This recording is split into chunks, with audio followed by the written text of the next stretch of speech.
bailout plan is failing to bring calm. Investors are still nervous about possible government defaults. For some perspective, we turn right now to Bill White. He is chairman of the OECD Economic and Development Review Committee, the Organization for Economic Cooperation and Development, is a hub, of course, for debate on economic policy issues, an active participant in the G8 and G20 summit processes. Bill is joining us right now on the phone from Basel, Switzerland. Bill, thanks so much for joining us this morning.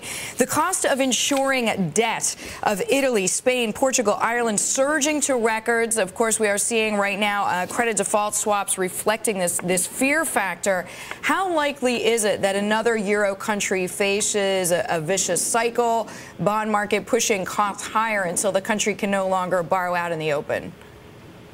Well, I think the crisis has obviously spread to virtually all of the peripheral countries now.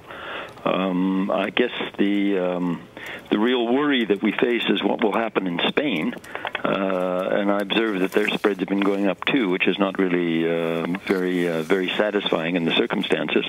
But Bill, you've made the point in some of your research that Spain is different. Each country, even though they're all part of the Euro region, has different problems. Should we be worried about Spain? Well, Spain has got a problem, but it's a different problem from, let's say, the problem that the Irish face or the problem that the Greeks face. I mean, the Greeks have got a fundamental problem on the fiscal side, which they're really trying to come to grips with. It's been around for years and years. The Irish have got banks which are in pretty bad shape, and of course have just been recapitalized over the weekend.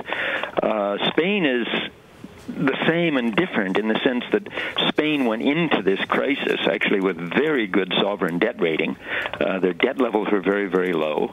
So the fear about sovereign debt is really a byproduct of what has happened in the private markets, where, of course, they had this boom-bust cycle. So, Bill, do you think markets are overreacting today or not? Yeah, I do. The honest truth is that the bond markets overreacted to the peripheral countries for almost a decade. They basically gave them interest rates on longer-term debt, which was not really much different from Germany, even though in certain respects there were risks that were clearly building up in some of these countries. So the bond markets got it wrong on the way up, and I dare say the bond markets are going to get it wrong on the way back down. I want to ask you a follow-up, if you don't mind, on the bond market in just a minute, but I'm looking at the euro. It was trading below 130 earlier. You say the common currency is not going to be abandoned. It took 20 years to come up with, but with all this pressure, will the Eurozone leaders really have a choice? Well, I think the costs of a breakup would be so great, both economic and political, that it's not even worth thinking about at this point. Perhaps one could envisage, and this is a kind of extreme scenario too, an individual country deciding to leave the Eurozone. But even there, the costs of doing that for that particular country would be enormous. So I think these sorts of worries are very much overblown. Bill, to stabilize things then, what should Eurozone leaders be doing that they are not doing? I mean, they bailed out Greece, they gave support to Ireland, they created this kind of general fund. I mean, what else can the leaders do? Well, I think they've obviously done an awful lot. Perhaps it was a bit too halting. Perhaps some people spoke rather indiscreetly about internal differences. That was not helpful. But I think broadly what they've done, including the actions over the weekend, have been very helpful.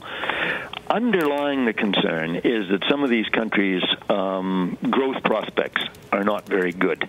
And the worry is going down the line. Now, I'm not talking about tomorrow here. I'm talking about like going down the line some years from now, that the burden of debt service, whether it be on the part of the sovereign or the part of the banks. But I mean, government can't do anything about that now.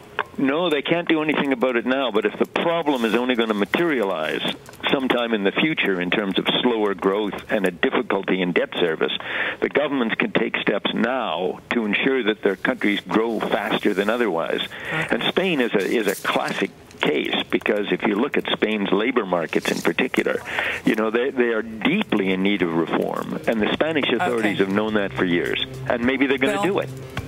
Bill, we have to leave it there. Thanks very much.